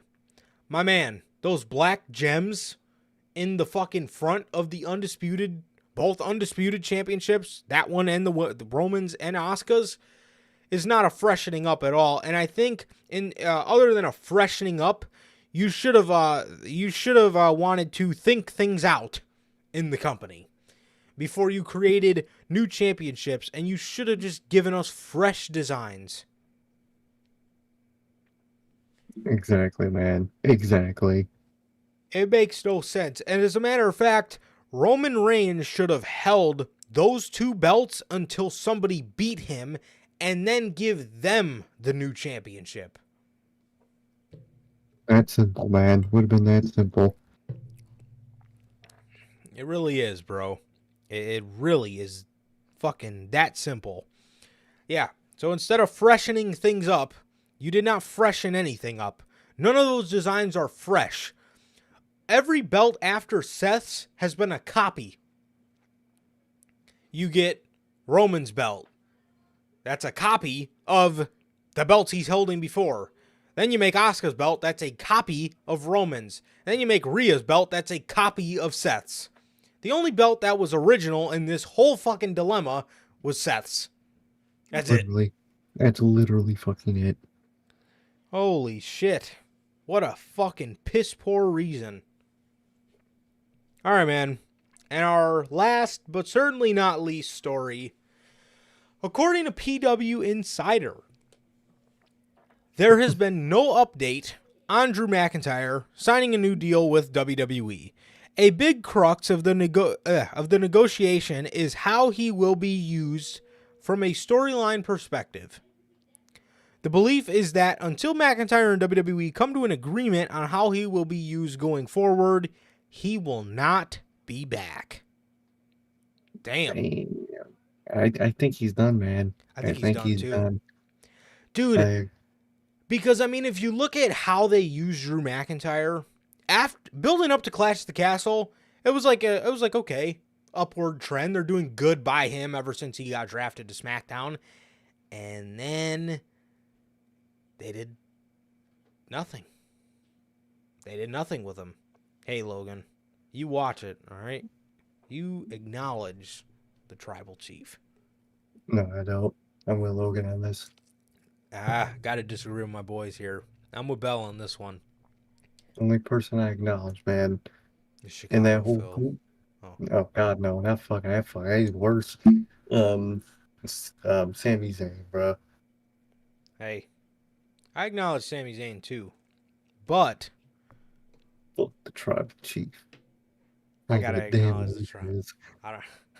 I gotta acknowledge the tribal chief. I gotta acknowledge the bloodline. The only one I don't like is okay. Fucking A, man. But yeah, bro, this shit's crazy, man. I don't think Drew's coming back to this company, man. I think Money in the Bank will be the true tell-all. If he shows up at that, obviously, no shit, he'd be back. But if he doesn't show up at Money in the Bank at all, that's a UK show. Exactly. You know how much he loves UK shows. If he ain't there, he ain't gonna be here back. Next time we gonna see him, he's gonna be all elite, bruh. And that sounds fire to me. 100%. 100%, man. Only question, is he gonna be a Collision guy? Rampage. Not Rampage. Dynamite. Rampage, what the fuck? Hopefully you're not a Rampage guy. Holy fuck. Collision. I think it'll be more Collision. Too bad I Drew think McIntyre versus Jay White. Ooh, A it's gonna be- storyline with those uh, guys? I don't know if we'll get one of those, man, but Huh. we'll be there. Yeah, 100%, 100%, man. So, dude, back to my point, they haven't really presented Drew in the best way possible. And honestly, I think what could have been a huge decision for Drew McIntyre taking the pin at WrestleMania is to do the honors on his way out. Exactly, man. Exactly. That would be awesome. But it's insane to me that they don't know what to do with Drew McIntyre. And then, Bell mentions it in the comments, but yeah, WWE did confirm him to be an ambassador at the Special Olympics, which is great. I mean, he's still doing, his contractually obligated shit, but like in terms of him finding in terms of like him and his creative, he could be done, man. Yeah, exactly. Very well could be done, man. I feel like it could be. I feel like it might be. And that's crazy. How do you fumble through McIntyre? It's insane.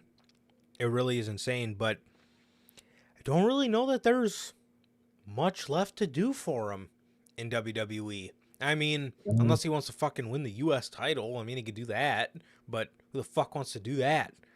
Win the new undisputed WWE. I think it's called the Undisputed Heavyweight Championship. That thing. Oh, the one Roman has? That's the WWE Undisputed Universal Championship. Yep. Fucking 4 taglines for a fucking title, man. Good lord. But I think he's looking for new accolades, looking for new opponents, new stories, man. I think it's going to be a different change of pace for him, and I think it's going to be awesome. I think so, and I think he could thrive in a company where nobody really tells him what to do. He could just do his own thing, create his own promos, do his own shit. I think he would like that a lot. Especially him create his own promos. When he first came up, man, that shit was heat. I think we're going to get that Drew McIntyre again. Dude. Drew Galloway. The eradicate complacency Drew McIntyre. Ooh, get that man in front of dog. Dude, I don't know, man, but it's insane to me. I genuinely don't even know what to say with the fact of how the fuck do you not know how to use Drew McIntyre? He's fucking Drew McIntyre. I mean, I don't know how you don't present him in the same way you kind of like present like a Bobby Lashley as just one of those just big, just fucking monsters. Not like I mean, Drew obviously isn't a fucking just mindless meathead. Not that Bobby Lashley is, but like I don't understand how you don't present him as like one of your final bosses on the roster. I really don't get it. He could be a great heel or babyface final boss. Easy any fucking day of the week, man. And they do neither. He's just there. He's happy to be there. Yeah, and I think a huge point at play here is I was just thinking about that, Durante. Where the fuck is my man Bobby Lashley? That is why I miss him on Monday Night Raw. He's just not a SmackDown guy. He's not. Yeah, and I would have kept Bobby on Raw and Drew on SmackDown if I'm being 100% honest with you guys. Oh yeah. Oh definitely, man. Yeah, definitely. 100%. Because I don't know, man. It's just something about them on those shows. It just feels weird. Exactly. Yeah, it just feels really weird. But again, how you don't know how to properly utilize Drew McIntyre, and like I said, kind of just put him in one of those, like how Bobby Lashley obviously wasn't the main guy on the show. Well, Bobby Lashley's era of Raw, there was no fucking main guy to the show. There was no Roman Reigns, but how you do not present Drew McIntyre in that same light as kind of just like one of those, because I mean, dude, what was he doing, bro? I mean, he was sitting there He was in a tag team with Sheamus, and they were just fighting Imperium. I mean, what? Did you really think that was going to make him happy? I mean, this is fucking Drew McIntyre. The guy knows he's a bona fide main eventer. He knows he's a bona fide main eventer. And you got him fucking around in a banger bro tag team. You know, not really the stuff I think he wants to be doing. Or like Sir K said, it may not even be nothing with WWE. It could just be simply the fact he just wants new stories. He wants new opponents. He wants new championships to win. He wants more accolades. It could be that, you know? Exactly, man. Exactly. Yeah, so I don't know, man. I can't wrap my head around that, man. Maybe I'll have an explanation for you guys on Monday, but I just genuinely cannot wrap my head around how the fuck you do not just have a way to properly utilize him. Exactly. I don't know, man. I don't know. But with that, man, that is going to do it for this edition of the Notorious Heels podcast, man. This has been everything we have on this episode of news here today for you guys. And with that, man, thank you guys so very much. Thank you guys so very much. I hope you guys enjoy SmackDown. I hope you guys enjoy AEW Collision tomorrow night. And to all the fathers out there, happy Father's Day to you guys. Yeah. Truly, we got Father's Day coming up Sunday. So, yeah, happy Father's Day to all the fathers that may be watching. And happy Father's Day to my pops, even though it's not Father's Day yet. But you guys get the point. Yeah, man. So, with that is going to do it for this edition. This edition of the Notorious Heels podcast. And with that is going to do it, man. And it has been always a pleasure for my Johnny Mayhem. And I, Sir K. And that is going to do it for this edition of the Notorious Heels podcast. Thank you guys so much for being here. Thank you guys so much, man. Dude, Monday is going to be our first unscripted where we talk about Collision. Golly. So, yeah, man. So, hope you guys do enjoy that, man, like I said. And thank you guys so very much. We love you guys. Thank you guys. Good night to Bell. And we will... I botched that. Please like, comment, and subscribe. And we will see all of you guys on Monday with Notorious Unscripted. Peace.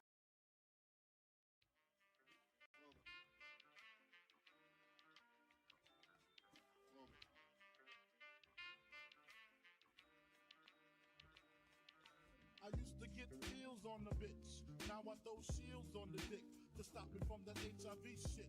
And niggas know they soft like a Twinkie fillin', playing the villain, prepare for this rap killing. Biggie Smalls is the illest. Your style is played out like Arnold, and that's what you talking about, Willis. The thrill is gone, the black Frank White is here to excite, throw dick to dice. Bitches are like I'm brainless, guns are like I'm stainless steel.